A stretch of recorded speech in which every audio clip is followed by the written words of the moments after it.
नमस्कार। आप देख रहे हैं पब्लिक भारत वर्ष बिहार सीतामढ़ी जिला में अभी हम हैं बेलसंड विधानसभा में हैं और जाफरपुर पंचायत में। यहाँ से आने वाले मुखिया उम्मीदवार और चुनाव के मनोज सिंह जी हुए, जिनसे हम बातचीत करेंगे और जानेंगे कि पंचायती चुनाव में मुद्दा क्या लेके आ रहे हैं। मनोज जी पेशे से सामाजिक कार्यकर्ता के तौर पर हम पेश कर सकते हैं। इससे पहले 2 बार चुनाव लड़े हुए थे मुखिया का, कुछ मत वोटों से हार हो गई थी। कारण कहाँ पे रह गया था ये जानेंगे। लेकिन इस बार पंचायत में काफ़ी चर्चा बना हुआ है मनोज जी का। लोगों बीच में एक चर्चा बना हुआ है कि इस बार मुखिया हम मान रहे हैं और मुखिया चुनने वाले हैं मनोज जी का। और जानेंगे कि एजेंडा क्या है मनोज जी का पंचायती चुनाव लड़ने का और पंचायत में क्या विकास करेंगे, ये भी जानने की कोशिश करेंगे। जितने सारे नए कैंडिडेट होंगे उसके लिए भी ये इंटरव्यू काफ़ी लाभदायक होगा। बहुत सारे मुद्दे पर हम बातचीत करेंगे कि आप पंचायती चुनाव कैसे लड़ सकते हैं, यहाँ हो या आसपास के पंचायत में भी हो। बेलसंड में बहुत सारे पंचायत हैं, आप देख सकते हैं। और जानेंगे कि सिटिंग मुखिया जी ने किस तरीके से काम किया 5 सालों में। लॉकडाउन की बात हो या जिस तरीके से कोरोना काल में लोग प्रवासी मजदूर के कितना हेल्पफुल हुआ मुखिया जी की तरफ से, ये भी जानेंगे मनोज जी से। मनोज जी काफ़ी एक्टिव रहते हैं पंचायत में, हमेशा लोगों से मिलते हैं, लोगों की अच्छी प्रतिक्रिया आती है। सबसे पहले मनोज जी बहुत बहुत धन्यवाद टाइम देने के लिए। पहला हमारा यही सवाल रहेगा, चुनाव 2 बार 2 टर्म आप लड़े और कुछ मत वोटों से हार हो गई। इस बार का चुनाव लड़ने का मुद्दा क्या रहेगा आपका? सबसे पहले तो मेरे तरफ से और मेरे पंचायत वासियों की तरफ से आपको और ये जो आपका चैनल है पब्लिक भारत वर्ष, उसको मेरी तरफ से बहुत बहुत धन्यवाद। जो आप इतना दूर से चल के मेरे पंचायत में आए हैं, इसके लिए आप लोगों को धन्यवाद। उसके बाद क्या बोले हैं, मुद्दा क्या रहेगा इस बार का चुनाव आप लड़ रहे हैं? मुद्दा तो सबसे पहले ये रहेगा कि मुख्यमंत्री जी अपने तरफ से तो बिहार राज्य में सारा काम कर रहे हैं, उनका दिशा निर्देश काफ़ी सही रहा है, कार्य क्षेत्र भी बनता है, लेकिन वस्तु स्थिति में धरातल पर उतर नहीं पा रहा है। ठीक ना। तो मेरा तो सबसे पहले मुद्दा रहेगा कि हर घर में शिक्षा हो, सब आदमी को भोजन का उपाय हो जाए, हर महीने गरीब से गरीब आदमी को राशन मिले, शिक्षा हो, रास्ता हो, आवागमन का सुविधा हो। सबसे पहले मतलब धरातल पर मेन काम होना चाहिए। धरातल पर जिस तरीके से आप बता रहे हैं शिक्षा, बहुत ही मतलब कि आपने एक ऐसा कंसेप्ट आपने तैयार किया है शिक्षा के ऊपर। क्या लगता है कि जिस तरीके से शिक्षा 2 साल में हम लोगों को या बच्चे को या घर परिवार में जितनी क्षति पहुंचाई है कोरोना काल के लेके, क्या लग रहा है कहीं ना कहीं ये शिक्षा पर आपका जो एजेंडा है, शिक्षा है, धरातल पे काम होना चाहिए, आवागमन का रास्ता होना चाहिए। क्या पंचायत में शिक्षा के अलावा, चलिए शिक्षा तो एक ऊपरी लेवल की बात आती है कोरोना काल में, लेकिन पंचायत की बात आप कर रहे हैं, धरातल लेवल पे काम हो या आवागमन का रास्ता, वो 5 सालों में नहीं हो पाया? 5 सालों में तो लोग कर कहाँ पाते हैं, सब लोग योजना का लाभ उठाते हैं, अपना घर भरने का काम करते हैं। पंचायत के लोगों को देखते हैं तो आज भी मेरे पंचायत में चलिए कि ऐसे लोग हैं जिनको राशन अगर आप नहीं दीजिएगा तो उनके घर में चूल्हा नहीं जलेगा, लेकिन इसको पूछने वाला कोई नहीं है।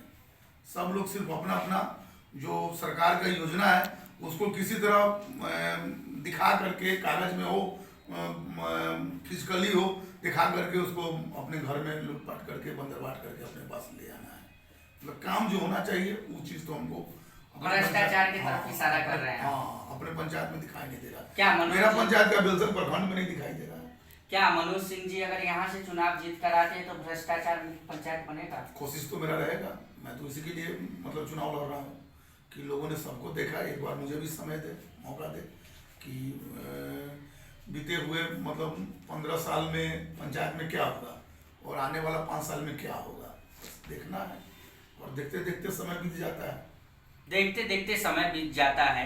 एक और जिस तरीके से आप बता रहे हैं पंचायत के लेके, सिटिंग मुखिया जी जिस तरीके से 5 सालों में काम किए, आपके अनुसार एक पंचायत में आप वासी है, सामाजिक कार्यकर्ता है, समाज में घूमते हैं, लगता होगा कि कौन सा काम होना चाहिए, कितना सही होना चाहिए, कैसा कार्यकाल रहा, एक ब्यौरा आप बता दीजिए हमें। देखिए, हमारे पंचायत में जो भी मुखिया हुए हैं, वर्तमान मुखिया हो या उनसे पहले के मुखिया हो, ठीक है, मतलब जो भी मुखिया हुए हैं सब लोगों ने काम किया, लेकिन उनके काम करने का तरीका अलग था, मेरा काम करने का तरीका अलग होगा।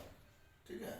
सबसे बड़ा मुद्दा है कि वो लोग काम किए, लेकिन वो लोग क्या किए, ये आप पंचायत में घूमिएगा, जनता से पूछिएगा तो आपको बता देगा, ठीक ना। लेकिन मेरा काम करने का तरीका थोड़ा वो लोग से अलग होगा। और मैं बार बार कह रहा हूँ आपको कि धरातल पर काम दिखाई देना चाहिए। धरातल पर क्या काम दिखाई देना चाहिए? जैसे मैं सड़क अगर कोई बनवा रहा हूँ तो सड़क का काम है 6 महीना में टूट नहीं जाना, उसका काम है 6 वर्षों तक चलना। सरकार भी कहता है कि 5 वर्ष तक कोई कार्य को रख रखाव मेंटेनेंस, मतलब कहने का मतलब वो चीज, ठीक है। किसी को हमने इंदिरा आवास दिया, उसमें 25,000 कमीशन चला जा रहा है, गरीब आदमी को पैसा नहीं मिल रहा है, वो भी कुछ खा जा रहा है, ठीक है। या वो घर बना रहा है तो घर बनाने के लिए उसको पैसा जब घर जाता है फिर महाजन के पास जाता है, फिर कर्ज में मर जाता है। कहने का मतलब पैसा अगर सरकार अभी प्रधानमंत्री आवास योजना में अगर 1,50,000 रुपया दे रहा है तो पब्लिक के पास, जनता के पास 1,50,000 रुपया पहुंचेगा, बिचौलिया के माध्यम से नहीं, डायरेक्ट माध्यम से। 1,50,000 नहीं पहुंच पा रहा है। हाँ, एक डायरेक्ट माध्यम से जाएगा, बिचौलिया का माध्यम। मतलब मेरा सबसे पहला प्राथमिकता होगा कि बिचौलिया जो होते हैं हर पंचायत में, हर वार्ड में, उस चीज को समाप्त करना है। बिचौलिया खत्म होगा, अपने आप काम समझ में आ जाएगा। क्या बहुत सारे ऐसे लोग हैं जिसको बिचौलिया रास्ते में रख लेते हैं, मुखिया जी के पास, प्रधान जी के पास आने ही नहीं देते हैं। तो उस चीज को पारदर्शिता होना चाहिए, जो भी काम होगा ट्रांसपेरेंट होगा, पारदर्शिता होगा। हम क्या कर रहे हैं सारा जनता देखेगा, सारा पंचायत देखेगा, सारी जनता देखेगी। हालांकि सारी जनता भी आपका भी इंटरव्यू देखेगा। क्या आप चैनल पर ये आप बोल सकते हैं कैमरा पर कि अगर यहाँ से जाफरपुर पंचायत से मनोज सिंह जी अगर चुनाव जीत कर आते हैं, मुखिया बनते हैं, हालांकि काफ़ी चर्चा बनी हुई है इस बार, पंचायत के लोग सोच रहे हैं आपके बारे में, अगर आप जीत कर आएंगे, ये बिचौलिया की आप बात करते हैं, आवागमन रास्ते की बातचीत कर रहे हैं या सवाल खड़ा कर रहे हैं, जिस हिसाब से काम होना चाहिए वो हिसाब से नहीं हो पा रहा है। 6 महीने में रोड टूट जाता है, जो 6 साल रहना चाहिए उस रोड की स्थिति। आप एक कैमरा पर बोल सकते हैं कि मनोज जी चुनाव जीत कर आएंगे, इस पे सारे मुद्दे पर काम करेंगे ईमानदारी से? अच्छा ये बताइए, कैमरे के सामने क्यों नहीं बोलेंगे? हमने तो जनता के साथ वादा किया और जनता भी यही कारण है कि इस पर मन बना चुकी है। तो फिर अगर मैं भी जब उसी पुराने प्रत्याशी मतलब प्रतिनिधि की तरह अगर काम करेंगे तो फिर जनता हमको भी गाली देगा क्या। इसलिए काम क्या, वो तो चुनाव जीतने के 6 महीना विद इन 6 मंथ में आपको काम दिखाई देगा। अभी चैनल वाले हैं, आपको भी पता चलेगा कि किसी पंचायत में जाके आपने इंटरव्यू लिया था, उस पंचायत की क्या स्थिति है। ये तो 6 महीना में बताएगा, 5 साल का समय नहीं मांग रहे, मात्र 6 महीना में सारा काम धरातल पर दिखने लगेगा। कहना नहीं, यहाँ की तरह नहीं कि हर वार्ड में नल लग गया जल गया है। हाँ बिल्कुल, नल जल की आपने बातचीत की।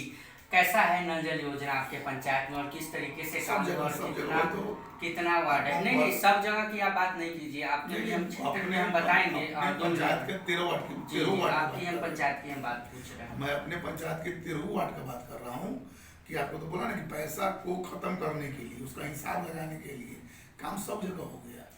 नल चला गया, नल में किस क्वालिटी का मतलब पाइपलाइन बिछाया गया है ये तो भगवान जानते होंगे, या जो लगाए हैं वो जानते होंगे। हालांकि हमने आप एक मुखिया है, काफी चर्चित चेहरा है, हमने हाल फिलहाल उनसे मुलाकात की, कवर भी किए हुए थे। सिंहवाहिनी पंचायत के रितु जायसवाल हैं, जो जानते होंगे आप, एक ऐसी मुखिया है जो ने घाटन पर काफी अच्छा स्मार्ट पंचायत बनाने की उन्होंने कोशिश किया। क्या हम उम्मीद कर सकते हैं उस तरीके से आप काम करेंगे? लगभग बेलसर प्रखंड में जाबुल पंचायत को हर हाल में मेरा कोशिश रहेगा कि सिंहवाहिनी पंचायत की तरह ही तर्ज पर यहाँ काम हो। यही सबसे पहला प्राथमिकता यही रहेगा। मैं पैसा के लिए चुनाव नहीं लड़ रहा हूँ, मैं जनता की सेवा के लिए चुनाव लड़ रहा हूँ। जनता की सेवा के लिए चुनाव लड़ रहे हैं। एक बात जानना चाहेंगे, जिस तरीके से आपने बताया कि इंदिरा आवास में बिचौलिया लोग आते हैं या शौचालय में जिस तरीके से सारे घूस मतलब लूट मची हुई है, आने वाले वक्त में जिस तरीके से आप अपना मुद्दा लेके और साफ दिखा रहे हैं कि हमारा ये मुद्दा है, धरातल पर हम काम करेंगे। एक और बात है, लॉकडाउन में जिस तरीके से मुखिया जी ने काम किया, प्रवासी मजदूर लोग कितने आए होंगे इस पंचायत में? प्रवासी मजदूर आए हैं, मेरा पंचायत बहुत पिछड़ा हुआ पंचायत है, बहुत सारे मजदूर लोग बाहर रहते हैं, आए ही थे। जो सरकारी योजना से जो काम होना था, जो सरकारी योजना से जो लाभ मिलना था, मास्क उसका वितरण है या जो भी अनाज पानी था, वो मुखिया जी के द्वारा किया गया है। और हम तो खुद उस समय कोविड में आ गए थे, कोविड में आए, हम तो खुद 1.5 महीना के लगभग बेड पर थे, आराम में थे, इसलिए हम तो बहुत कुछ नहीं कर पाए। इसके लिए हमें खेद है कि नहीं, आप कोविड में थे तो जाहिर सी बात है, वो प्राइम मिनिस्टर भी अगर कोविड में होंगे तो भी नहीं कुछ कर पाएंगे। कोविड काल में हमको खेद है अपने पंचायत वासियों से, हम क्षमा मांगे कि हमने कोविड काल में उनके लिए कुछ नहीं किया। लेकिन मुखिया बनने के बाद करेंगे ना? हाँ, कोशिश रहेगा, वो तो 6 महीना में आपको दिखाई देगा। 6 महीने में दिखाई देंगे। हमारे चैनल के माध्यम से माननीय मुख्यमंत्री जी से कुछ कहना चाहेंगे? नहीं, मुख्यमंत्री जी बिहार के तो बहुत कर्मठ और जुझारू है। वो तो हमेशा मतलब बिहार के लिए सोचते रहते हैं। बस वही पंचायत प्रतिनिधि लोग, उनको जो वहाँ से अलॉटमेंट चलता है, रुपया चलता है, आता है सब पंचायत में, लेकिन ये लोग ठीक से कर नहीं पाने की वजह से उनका काम धरातल पर नहीं दिख रहा है। बस कुछ अच्छे प्रतिनिधि, अगर हर पंचायत में अच्छा प्रतिनिधि हो जाएगा तो मुख्यमंत्री का तो जो योजना है तो हमको लगता है कि भारत में नंबर 1 पर बिहार राज्य रहेगा। बस उसी का थोड़ा सा अच्छा ईमानदार मुखिया मिलना चाहिए बशर्ते। बस काम करना।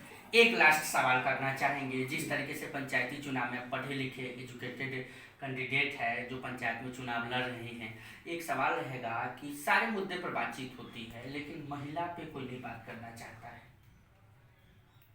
महिला के मामला में तो हमारा बेलसन भी खुद पिछड़ा हुआ है जी बिल्कुल जी, और मुख्यमंत्री जी का तो कहना है कि महिला को आगे करना है, उनका करना है। तो हमारी भी कोशिश रहेगी कि मेरे तरफ से महिलाओं के लिए जो भी ये क्या बोलते हैं जीविका दीदी है या आशा दीदी है, इस सब में प्रोत्साहित करके उन लोग को बोलेंगे कि आप लोग भी भागीदारी बनो, मतलब समाज के लिए कुछ करो, पंचायत के लिए कुछ करो, मतलब ऐसा हम लोग उन लोग को प्रोत्साहित करेंगे क्योंकि मुख्यमंत्री जी का फोकस रहता है महिलाओं के प्रति। तो मेरा भी कोशिश रहेगा। जाफरपुर पंचायत से चुनाव लड़ रहे हैं, संदेश देना चाहेंगे पंचायतवासी को? पंचायतवासियों को संदेश तो यही देना चाहेंगे कि अब तो 2 महीना का समय बचा, बस चुनाव आने वाला है। यही कहेंगे कि एक बार हमको मौका दे और देखे विकास, सेवा करने का हमको अपना एक मत दे और मेरा 5 साल का पूरा जीवन उनके पास रहेगा और विकास में गुजरेगा। विकास में गुजरेगा। मनोज सिंह जी से हम बातचीत कर रहे थे जाफरपुर पंचायत में बेलसन विधानसभा में, सीतामढ़ी में थे। एक ऐसे मुखिया प्रत्याशी से हम बातचीत कर रहे थे जो नवयुवक है, कर्मठ है, चुनाव लड़ने की तैयारी में है। पिछली बार भी चुनाव लड़े थे, कुछ मत वोटों से हार हुई थी। इस बार अब जनतावासी को और जाफरपुर पंचायत के लोगों को सोचना होगा कि क्या मनोज सिंह जी हमारे लिए सही कैंडिडेट है, जो 6 महीने में बता रहे हैं कि 6 महीने में हम स्मार्ट पंचायत बनाने की पूरी कोशिश करेंगे। बोल नहीं रहे हैं, बता रहे हैं कि हम कोशिश करेंगे, मतलब कोशिश जारी है इनकी और सोच रखे हैं कि किस तरीके से हमें काम करना है। अब देखते हैं, एक टीम है इनके साथ, खुद चलते हैं और पंचायत में हमेशा काम की चर्चा करते हैं। अब देखते हैं आने वाले वक्त में मनोज सिंह जी अगर चुनाव जीत कर आएंगे कितना काम करेंगे, ये आने वाला वक्त बताएगा। लेकिन इतना जरूर हम बताएंगे कि चुनाव जीत कर आएंगे तो सबसे पहले हम मिलेंगे और पूछेंगे कि कितना आपने काम किया है। कैमरामैन उमेश के साथ मैं राजीव।